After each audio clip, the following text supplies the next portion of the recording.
നമസ്കാരം സുഹൃത്തുക്കളെ.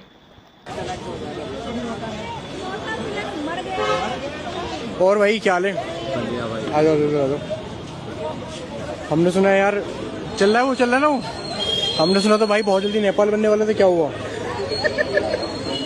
भाई मैंने बोला था ये जब, क्योंकि मैंने कैमरे के सामने पहली बार ये चीज़ें बोली थी तो मेरे को पता नहीं था ये।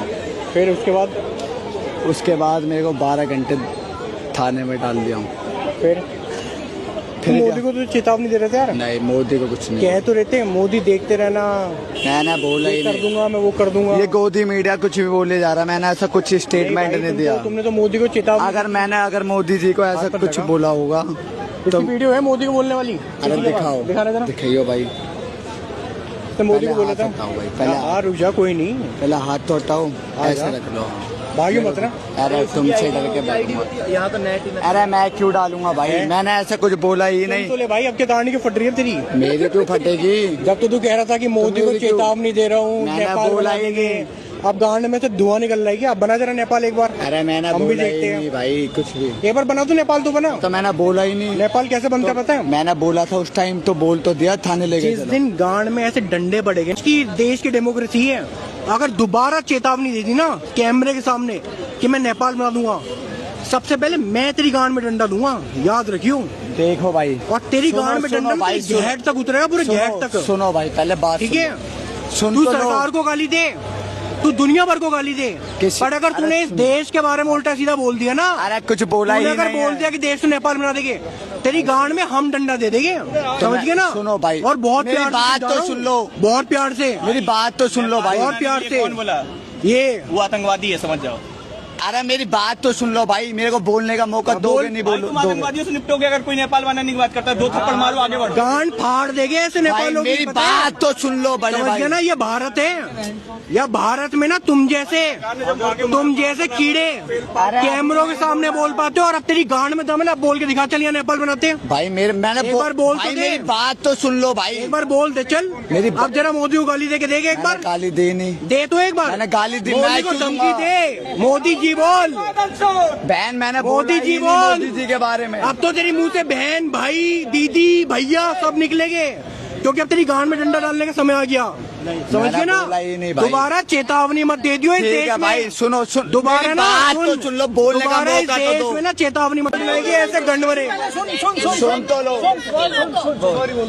माफी मांग, अरे मेरी बात, माफी मांग लूंगा, बोल सॉरी, अरे पहले बोल, मेरी बात तो सुन लो भाई, माफी मांग, मेरी बात पहले माफी मांग। अगर सुनो, अगर मैंने मोदी जी को ऐसा बोला होगा तो सॉरी। नेपाल वाली, हाँ, नेपाल वाली बात पे भी सॉरी, क्योंकि मैं पहली बार कैमरे के सामने आया था। तो पहली बार कैमरे के सामने आया तो गाली खोल के दिखाएगा। अरे भाई, पहले बार कैमरे के सामने आया, गांड खोल के दिखाएगा अपनी। जो भाई, जिन लोगों को तेरी गांड नहीं देखनी, उनको क्यों गांड दिखाते अपनी भाई कैमरे के सामने आकर? अरे भाई सुनो, जो रिपोर्टर था उसने मेरे को पता नहीं क्या चीजें बोली, मुंह में डाल दिया तेरे मुंह में डाल दिया। तू ही तो कह रहा रिपोर्टर ने तेरे मुंह में डाल दिया। अरे सभी तेरे मुंह से निकल बोल तो दिया भाई, सॉरी बोल तो दिया भाई। പാർട്ടികളുടെ സമരം നടക്കുന്ന സമയത്ത് ക്യാമറയ്ക്ക് മുന്നിൽ ഇന്ത്യയെ നേപ്പാളിനെ പോലെയാക്കണം, നേപ്പാളാക്കണം എന്നൊക്കെ വിളിച്ചു കൂവിയ പാറ്റയാണ്. പാറ്റ തന്നെയാണോ എന്നറിയില്ല. ഒരുപക്ഷെ ആ ഒരു സമരം ഒരവസരമാക്കി ഈ രാജ്യവിരുദ്ധ മനസ്ഥിതി അയാൾ പ്രകടിപ്പിച്ചതാവാം. നമുക്കെല്ലാവർക്കും അറിയാവുന്ന പോലെ തന്നെ സമരം പരിഹരിച്ചു, സർക്കാർ അവരുടെ ആവശ്യങ്ങൾ അംഗീകരിച്ചു, സമരക്കാരെല്ലാം തിരിച്ച് അവരവരുടെ നാട്ടിലേക്കും വീട്ടിലേക്കൊക്കെ മടങ്ങിപ്പോയി. പക്ഷേ അതിനുശേഷവും ഈ രാജ്യത്ത് അങ്ങോളം ഇങ്ങോളം ചില സംഭവങ്ങൾ അരങ്ങേറുന്നുണ്ടായിരുന്നു, ഇപ്പോഴും നടക്കുന്നുണ്ട്. ഉടനെയെങ്ങും അത് തീരുമെന്ന് തോന്നുന്നില്ല. ഈ കാര്യമൊക്കെ നമ്മുടെ പ്രധാനമന്ത്രിക്കും അറിയാം. അതുകൊണ്ടാണ് കഴിഞ്ഞ ദിവസം അദ്ദേഹം ഇൻസ്റ്റാഗ്രാമിൽ വീണ്ടും ഒരു വീഡിയോയുമായിട്ട് വന്ന് ഈ കുട്ടികളോട് ക്ഷമിച്ചിരിക്കുന്നു എന്ന് പറഞ്ഞത്, അവർക്ക് മാപ്പ് കൊടുത്തേക്കാൻ അദ്ദേഹത്തിനെ ഇഷ്ടപ്പെടുന്ന ആളുകളോട്, അല്ലെങ്കിൽ ഈ ഇന്ത്യക്കാരായിട്ടുള്ള മുഴുവൻ ആളുകളോടും അദ്ദേഹം പറയുകയാണ് ചെയ്തത്. അവർക്ക് തെറ്റുപറ്റാം, കുട്ടികളല്ലേ, സാരമില്ല, നമുക്ക് ചേർത്ത് പിടിക്കാം. എന്നാലും ഈ ചെറിയ പ്രായത്തിൽ എങ്ങനെയാണ് ഇവർ ഇത്തരം വാക്കുകൾ ഉപയോഗിക്കുന്നത് എന്ന തരത്തിലൊക്കെ അദ്ദേഹം പറയുന്നുണ്ട്. തീർച്ചയായിട്ടും അദ്ദേഹം ചില വീഡിയോയെങ്കിലും കണ്ടിരിക്കാൻ സാധ്യതയുണ്ട്. അദ്ദേഹത്തിൻ്റെ മാതാവെന്ന് പറയുമ്പോൾ മരിച്ചുപോയി അദ്ദേഹത്തിൻ്റെ മാതാവ്, ആ മാതാവിനെ സഹിതം പറയുന്നുണ്ടായിരുന്നു. അതൊക്കെ അദ്ദേഹം കണ്ടിരിക്കാനും കേട്ടിരിക്കാനും സാധ്യതയുണ്ട്. എന്നിട്ടും അദ്ദേഹം ഇവർക്ക് മാപ്പ് കൊടുത്തു. ഞാൻ പുറത്തിരിക്കുന്നു എന്ന് അദ്ദേഹം പറഞ്ഞു. കുട്ടികളാണ്, തെറ്റുപറ്റാം, നമുക്ക് ചേർത്ത് പിടിക്കാം എന്നൊക്കെ പറഞ്ഞിട്ട് അദ്ദേഹം ആ വീഡിയോ അവസാനിപ്പിക്കുകയാണ്. പക്ഷേ അദ്ദേഹം ക്ഷമിച്ച് കാണും. അദ്ദേഹത്തിന് ഇഷ്ടപ്പെടുന്ന ആളുകൾ, അദ്ദേഹത്തിൻ്റെ ആരാധകർ അല്ലെങ്കിൽ അദ്ദേഹത്തിൻ്റെ പാർട്ടിയിലുള്ളവർ അത് അത്ര വേഗം ക്ഷമിക്കുമെന്ന് തോന്നുന്നില്ല. അതുതന്നെയാണ് ഇവിടെ കണ്ടത്. ഈ പാറ്റകൾ ഒരു ആവേശത്തിന് അല്ലെങ്കിൽ പുറകിൽ നിന്ന് ആരെങ്കിലുമൊക്കെ സ്ക്രൂ ചെയ്ത് കൊടുക്കുമ്പോൾ അതിനുവേണ്ടി വിളിച്ച് പറഞ്ഞവർ, ചിലവർ ബോധപൂർവ്വം പറഞ്ഞവരുണ്ട്. അത് അവരുടെ ഇൻസ്റ്റാഗ്രാമിൻ്റെ റീച്ച് കൂട്ടാൻ വേണ്ടിയിട്ടാണ്, ഫോളോവേഴ്സിൻ്റെ എണ്ണം കൂട്ടാൻ വേണ്ടിയിട്ടൊക്കെയാണ് പറഞ്ഞത്. അവർക്ക് ഇത് കഴിഞ്ഞിട്ടുള്ള എന്ത് സംഭവിക്കും എന്നതിനെപ്പറ്റി യാതൊരു ഐഡിയയും ഇല്ലായിരുന്നു. അതിപ്പോൾ അവരുടെ ജീവിതത്തിൽ സംഭവിച്ചുകൊണ്ടിരിക്കുകയാണ്. അങ്ങനെ ഒരു വീഡിയോ ആണ് നിങ്ങൾ കണ്ടത്. ഇന്ത്യ നേപ്പാൾ ആക്കണമെന്ന് പറഞ്ഞവനെ പിടിക്കുന്നു. എങ്ങനെയാണ്? With mike, with camera. ആ ക്യാമറയ്ക്ക് മുന്നിൽ വെച്ച് തന്നെ അവനെ കൊണ്ട് മാപ്പ് പറയിപ്പിക്കുകയാണ്. അതും രാജ്യത്തിനോട് നരേന്ദ്രമോദിയുടെ മാപ്പ് പറയിപ്പിക്കുകയാണ്. നമ്മുടെ ക്യാമറയ്ക്ക് മുന്നിൽ നടന്ന കാര്യം മാത്രമേ ഞാനും നിങ്ങളുമൊക്കെ കാണുന്നുള്ളൂ. ക്യാമറ ഓഫ് ചെയ്തതിന് ശേഷം അവിടെ എന്ത് സംഭവിക്കുന്നതെന്ന് നമുക്കറിയില്ല. പക്ഷേ അത്തരം ചില കാര്യങ്ങൾ ഈ രാജ്യത്ത് അങ്ങോളം ഇങ്ങോളം നടക്കുന്നുണ്ട്. അത് പ്രധാനമന്ത്രിക്കും അറിയാം. അതുകൊണ്ടാണ് വെറുതെ വിട്ടേക്ക് എന്ന് അദ്ദേഹത്തിനെ ഇഷ്ടപ്പെടുന്നവരോട് പറഞ്ഞത്. വെറുതെ വിട്ടേക്ക്. പക്ഷേ വെറുതെ വിടുമെന്ന് തോന്നുന്നില്ല. ഈ പിള്ളേരുടെ കുറ്റമല്ല, അവരുടെ ആ സമയത്തുള്ള വികാരം അല്ലെങ്കിൽ മാനസികാവസ്ഥ, അല്ലെങ്കിൽ കുറച്ചൊരു 1000 പേരെ, 5000 പേരെ, 10000 പേരെയൊക്കെ കണ്ടപ്പോൾ, അതിൻ്റെ നടുക്ക് നിന്നപ്പോൾ, അതാണ് ഈ രാജ്യത്തിൻ്റെ പൊതുവികാരം എന്നവർ തെറ്റിദ്ധരിച്ചിട്ടുണ്ട്. ഒന്ന് ആലോചിച്ച് നോക്കൂ. 140 കോടി ജനസംഖ്യയുണ്ട് ഈ ഇന്ത്യ മഹാരാജ്യത്ത്. അതിലൊരു 10000 പേർ, പോട്ടെ 50000 പേർ, ശരി 1 ലക്ഷം എന്ന് തന്നെ കൂട്ടിക്കോളൂ. എത്രയുണ്ട്? ഈ 140 കോടിയിൽ 1 ലക്ഷം എന്ന് പറയുമ്പോൾ എത്രയുണ്ട്? 0.01% എത്രയാണ്? അത്രയൊക്കെ പറയേണ്ടി വരും. അത്രയും തീരെ ചെറുതാണ് ആ സംഖ്യയെന്ന്. അപ്പോൾ അതിൻ്റെ ഇടയിൽ നിന്നിട്ടാണ് ഈ കുട്ടികളെല്ലാം ഇത് വിളിച്ചു കൂവിയതെന്ന് ഓർക്കണം. അപ്പോൾ അവർ കരുതി ഇതാണ് ജനങ്ങളുടെ ശക്തി, ഈ രാജ്യത്തിൻ്റെ പൊതുവായിട്ടുള്ള വികാരമാണ്, ആവശ്യമാണ് ഇതെന്ന തെറ്റിദ്ധാരണയിലാണ് അവർ പലരും മോദിയെയും മോദിയുടെ മാതാവിനെയൊക്കെ മോശമായി പറഞ്ഞത്. അവർ ചിലരുടെയൊക്കെ ഭാഷയെന്ന് പറഞ്ഞു കഴിഞ്ഞാൽ ഒരു എന്താ പറയുക, ഇവരെയൊക്കെ ഇവരുടെ മാതാവ് ശരിക്കും പ്രസവിച്ചതാണോ അതോ വേറെ ഏതെങ്കിലും രീതിയിൽ ജനിപ്പിച്ചാണോ എന്ന് പോലും സംശയം തോന്നും. ആ രീതിയിലാണ് ചിലരൊക്കെ പ്രതികരിച്ചത്. പക്ഷേ എല്ലാവർക്കും മാപ്പ് കൊടുത്തിരിക്കുകയാണ് നരേന്ദ്രമോദി. എന്നിട്ടും അദ്ദേഹത്തിന് ഇഷ്ടപ്പെടുന്ന ആളുകൾ അദ്ദേഹത്തിനെ പറഞ്ഞത് മനസ്സിലൊരു മുറിവായിട്ട് കൊണ്ട് നടക്കുന്നത്, അത് ആ പറഞ്ഞവരെ കൊണ്ട് മാപ്പ് പറയിപ്പിച്ചിട്ട് മാത്രമേ ഞങ്ങൾ പിൻവാങ്ങൂ എന്ന് ഉറപ്പിച്ചിരിക്കുന്ന ആളുകളുണ്ട്. അതിപ്പോൾ നരേന്ദ്രമോദി പറഞ്ഞുകൊണ്ടും അതിൽ നിന്ന് അവർ മാറും എന്ന് തോന്നുന്നില്ല. അങ്ങനെ ഈ രാജ്യത്ത് അങ്ങോളം ഇങ്ങോളം അത്തരക്കാരായിട്ടുള്ളവർക്ക് സമൂഹത്തിൻ്റെ മുന്നിൽ ചോദ്യം ചെയ്യപ്പെടുന്നുണ്ട്. ചിലരൊക്കെ മാപ്പ് പറയുന്നുണ്ട്. നമുക്ക് ഇൻസ്റ്റാഗ്രാം തുറക്കാൻ പറ്റില്ല.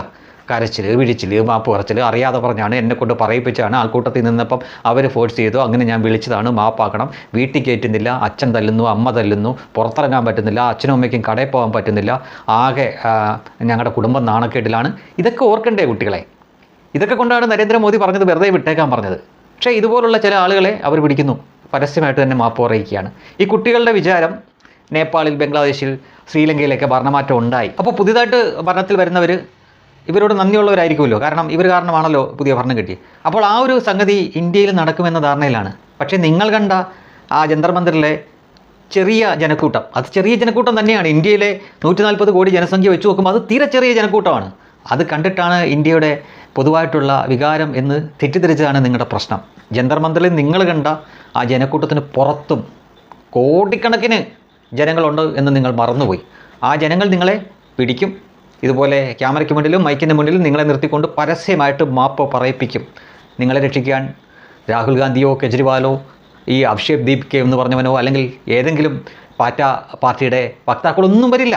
നിങ്ങൾക്കവിടെ മാപ്പ് പറഞ്ഞ് സാഷ്ടാംഗം നമസ്കരിച്ച് കാലേ വീണ് തേഞ്ഞ് മെഴുകുക എന്നതിനപ്പുറം നിങ്ങളുടെ മുന്നിൽ ഒരു ഓപ്ഷനും ഇല്ല. മറ്റ് യാതൊരു നിങ്ങൾക്കവിടെ ഈ ഒരൊറ്റ കാര്യം മാത്രമേ ചെയ്യാനുള്ളൂ.